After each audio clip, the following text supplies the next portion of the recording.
Assalamualaikum warahmatullahi wabarakatuh, sahabat yang saya cintai dimanapun Anda berada. Saya nggak bisa membayangkan, sahabat, bagaimana jadinya ketika kita belajar ilmu agama, tetapi kepada orang yang tidak mengerti ilmu agama. Bodoh tentang agama, sahabat. Ilmu tentang sholat nggak tahu, tentang puasa nggak tahu, tentang ya macam-macam nggak tahu. Tentu ini sangat kacau. Akan tetapi lebih kacau lagi jika ada yang percaya kepada seorang penceramah yang mengatakan bahwa belajar sama satu Habib sama ukurannya belajar dengan 70 kiai yang alim. Satu Habib walaupun Habibnya jahlun, bodoh, itu ukurannya perbandingannya sama dengan 70 kiai yang alim. Ini kacau, sahabat. Kenapa? Karena bisa jadi nanti ukuran kebenaran tidak lagi merujuk kepada ilmu, tetapi bergeser kepada apa kata Habib. Padahal seperti yang disampaikan, Habibnya nggak tahu apa-apa loh, sahabat. Bodoh. Ini kan kacau. Dan tambah kacau lagi kalau ucapan itu didengungkan sebagai sebuah kebenaran dan diklaim sesuai dengan kitab Al-Manhajus Sawi, karya daripada Habib Zain bin Ibrahim bin Smith. Padahal kalau kita telaah kitabnya, itu tidak ada singgung-menyinggung mengenai belajar kepada Habib bodoh. Itu nggak ada. Meskipun memang ada di dalam kitab itu menyinggung mengenai perbandingan keutamaan antara satu Habib dengan 70 orang alim. Tapi konteksnya bukan kepada urusan belajar mengajar, tetapi konteksnya di situ kepada memuliakan, kepada penghormatan atau ta'zim. Itu, sahabat. Lagian apa sih yang bisa kita dapat dari berguru kepada orang bodoh? Kan gitu ya. Mau dia Habib, mau dia Gus. Kalau memang masih bodoh ya biar beliau itu Habib Gus atau siapalah orang-orang yang besar mungkin biar belajar dulu kan gitu. Nggak layak kita jadikan guru. Masalah untuk menghormati, ta'zim, nah itu kan urusan lain, sahabat. Itu urusan lain yang ya jangan kita baur-baurkan begitu ya. Kita tetap hormat, kita tetap ta'zim kepada beliau. Tapi untuk berguru ya nanti dulu. Ini logika sederhana saja, sahabat. Baik, sekarang mari kita cek apakah kitab Al-Manhajus Sawi dapat dijadikan rujukan untuk membenarkan ucapan bahwa belajar sama satu Habib sama ukurannya belajar dengan 70 kiai yang alim. Satu Habib walaupun Habibnya jahlun, bodoh. Itu ukurannya perbandingannya sama dengan 70 kiai yang alim. Sahabat bisa buka di Fasal Al-Faslusani fil Mufadolati baina syarafil ilmi wa syarafin nasabi.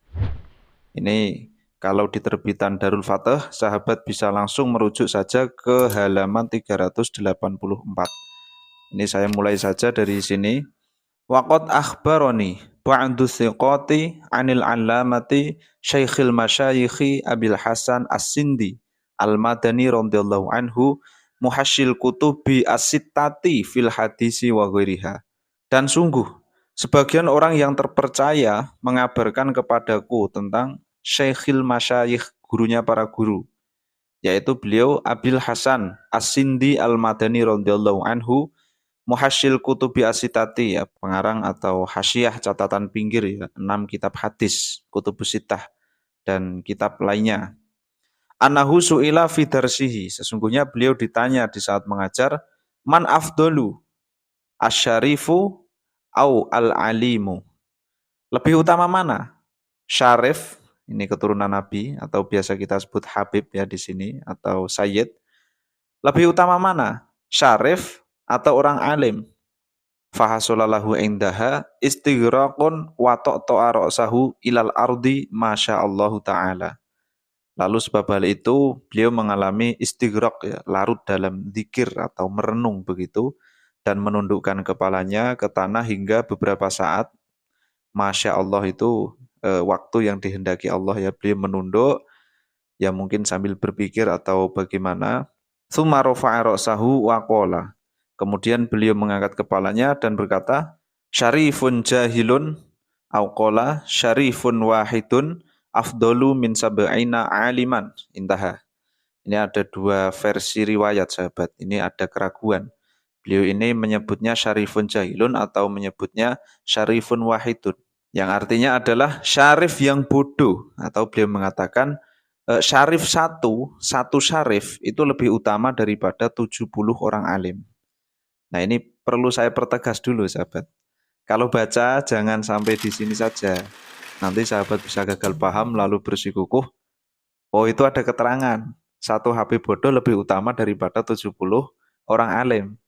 Ya berarti benar. Belajar ke satu HP bodoh setara derajatnya dengan belajar ke 70 orang alim. Nanti dulu sahabat. Jadi gini, di dalam redaksi ini memang ada keterangan bahwa satu Habib yang jahil, bodoh, itu lebih utama dari 70 orang alim. Akan tetapi, di situ ada dua riwayat. Yang pertama nyebut syarifun jahilun tadi. Syarif yang bodoh. Yang kedua menyebut syarifun wahidun. Satu syarif. Dan sahabat juga bisa lihat sendiri. Di sini tidak menyinggung sedikit pun tentang keutamaan belajar kepada Habib Jahil. Seperti yang telah beredar itu. Dan saya pertegas lagi, tidak menyinggung sedikit pun tentang keutamaan belajar kepada Habib Jahil. Dan juga riwayat di sini masih simpang siur. Di sini tuh sekedar menjelaskan bahwa keutamaan nasab seorang syarif, seorang yang mempunyai garis keturunan bersambung kepada Rasulullah Shallallahu Alaihi Wasallam, walaupun syarif itu jahil, itu lebih utama daripada 70 orang alim. Sekedar itu, sahabat. Tahu para ulama juga masih banyak yang berbeda pendapat dalam masalah ini. Banyak ulama yang menyebut lebih utama seorang alim daripada yang bernasab. Bahkan di dalam kitab ini pun menyebut tentang perbedaan seperti itu. Makanya agar lebih jelas arah pembahasan kitab ini, kita lihat teks-teks sebelum dan sesudahnya. Bagaimana korelasinya? Hubungan antara kata per kata di dalam kitab ini itu bagaimana? Benar apa tidak ada keterangan belajar kepada satu Habib jahil itu sebanding dengan belajar kepada 70 kiai yang alim. Gitu sahabat. Dan untuk lebih jelasnya, kita lihat keterangan berikutnya. Di halaman 385. Di sini penulis kitab menyebut qultu wa mimman afta bitarjihi syarafin nasabi ala syarafil ilmi asyaikhu al-allamatu Ahmad bin Muhammad bin Hajar al-Haytami rahimahullah ta'ala. Aku berkata, di antara ulama yang berfatwa mengunggulkan kemuliaan nasab daripada kemuliaan ilmu adalah Syekh Al-Allamah Ahmad bin Muhammad bin Hajar Al-Haytami rahimahullah ta'ala. Wa nasu ibaratihi fi fatawihi ba'da an su'ila. Dan nas ibaratnya di dalam kitab beliau, yaitu fatwa ya. Beliau setelah ditanya, pertanyaannya, hal asyarifu al-jahilu au al-alimu al-amilu afdolu. Apakah syarif yang bodoh atau seorang alim yang mengamalkan ilmunya yang lebih utama? Mana yang lebih utama antara syarif yang bodoh atau alim yang mengamalkan ilmunya? Begitu ya mudahnya. Wa ayyuhuma ahaqqu bitauqiri idza ijtama'a. Mana yang lebih berhak untuk dimuliakan ketika berkumpul? Au arada syakhsun at-taqbila fa ayyuhuma yubda'u bihi. Atau jika ada seorang yang ingin mencium ketika keduanya berkumpul, maksudnya mana yang didahulukan? Habib jahil atau alim dulu? Fa'aja babi qaulihi radhiyallahu anhu, maka Syekh Ibnu Hajar radhiyallahu anhu beliau menjawab dengan ucapan beliau, fi kullin min huma fatlun azimun. Di dalam keduanya, seorang syarif dan alim sama-sama ada keutamaan yang agung. Amma syarifu falima fihi minal bid'ati al-karimati. Adapun seorang syarif, maka karena di dalam dirinya ada al-bid'atu al-karimatu. Kalau kita artikan secara bahasa, ada sepotong daging, sepotong darah daging, ada darah daging yang mulia, begitu ya. Atau kalau kita artikan secara murad, di dalam diri seorang syarif atau habib mengalir darah yang mulia, yaitu darah Rasulullah Shallallahu Alaihi Wasallam. Atau kalau bahasa mudahnya, karena seorang syarif itu keturunan Nabi, gitu ya sahabat ya. Allati la yu'adiluha syai'un. yang tidak akan pernah ada suatu apapun menyetarainya atau sebanding dengannya. Wa min sama qala ba'dul ulama'i, oleh karenanya sebagian ulama berkata la u'adilu bi bid'ati Rasulillah sallallahu alaihi wasallam ahadan. Saya tidak akan menyetarakan seorang pun dengan keturunan Rasulullah sallallahu alaihi wasallam. Wa ammal alimu al-amilu falima fihi min naf'il muslimina wa hidayatid dhallina. Adapun seorang alim yang mengamalkan ilmunya, maka dia mulia karena di dalam dirinya ada kemanfaatan bagi umat Islam dan bimbingan, hidayah bagi orang-orang yang tersesat. Fahum khulafa'ur rusuli wa warisu ulumihim wa ma'rifatihim. Mereka adalah pengganti para rasul, pewaris ilmu dan pewaris ma'rifat para rasul. Fayata'ayyanu minal muwaffaqi ayyara lil kulli minal ulama'i wal asyrafi haqqahum minat tauqiri wa ta'zimi. Maka menjadi jelas, fayata'ayyanu. Maka menjadi jelas dari yang disepakati, minal muwaffaq ya, yang disepakati. Ini maksudnya apa? Tadi sahabat, syarif dan alim itu sama-sama punya kemuliaan tersendiri. Ya, ini yang disepakati. Maka menjadi jelas dari yang disepakati bahwa seseorang harus memandang, memperhatikan hak-hak beliau semua. Baik para ulama maupun para syarif. Hak berupa apa? Yaitu memuliakan dan mengagungkan keduanya. Nah, itu yang netral sahabat. Wal mabdu'u bihi idza jtama'a asyarifu. Nah, ini pendapat beliau. Dan yang didahulukan haknya ketika berkumpul adalah seorang syarif. Nah, ini yang menjadi perbedaan, sahabat. Oke lah kita sama-sama memuliakan, kita sama-sama menghormati. Tapi dalam pandangan Imam Ibnu Hajar Al-Haytami di sini ketika berkumpul yang didahulukan adalah wal mabdu'u bihi idza jtama'a asyarifu, yaitu ketika berkumpul yang didahulukan adalah seorang syarif, seorang habib, begitu ya.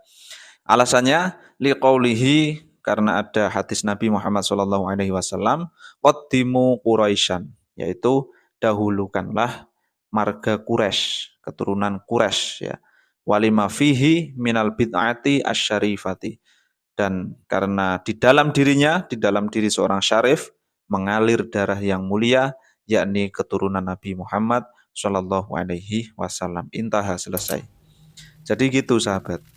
Kalau begini kan menjadi terarah gitu ya. Apa maksud keutamaan di sini? Ternyata konteksnya adalah mengarah kepada penghormatan atau memuliakan, bukan kepada masalah belajar mengajar. Lagian tadi, mana ada anjuran untuk belajar kepada orang jahil, mau dia Habib, Gus atau apalah, itu enggak ada sahabat. Kalau belajar ya kepada orang alim, kepada ahlinya gitu. Baik, terakhir saya sampaikan, jadi benang merah yang dapat kita ulur dari pembahasan ini adalah baik itu Habib ataupun orang alim, semuanya sama-sama kita muliakan, sama-sama kita hormati, sama-sama kita cintai. Dan yang terpenting adalah kalau belajar ya kepada ahlinya gitu ya. Anjuran untuk belajar kepada orang jahil itu tidak ada. Mau dia Habib, Gus, anak wali sekalipun, itu kalau jahil ya tidak ada kita dianjurkan belajar kepada orang jahil tersebut, begitu. Dan sahabat perlu perhatikan juga, para habaib di Indonesia ini saya perhatikan rata-rata orang alim, begitu. Semoga kita semua mendapatkan berkah dari beliau semuanya, para habaib, para ulama, dan semoga kita senantiasa mendapatkan hidayah dari Allah Subhanahu wa taala, selalu dalam lindungan naungannya, dan semoga kelak kita semuanya bersama-sama mendapatkan syafaat baginda Nabi Muhammad SAW, berkumpul bersama di surganya Allah. Amin Allahumma amin. Wallahu a'lam bishawab. Ihdinas siratal mustaqim. Wassalamualaikum warahmatullahi wabarakatuh.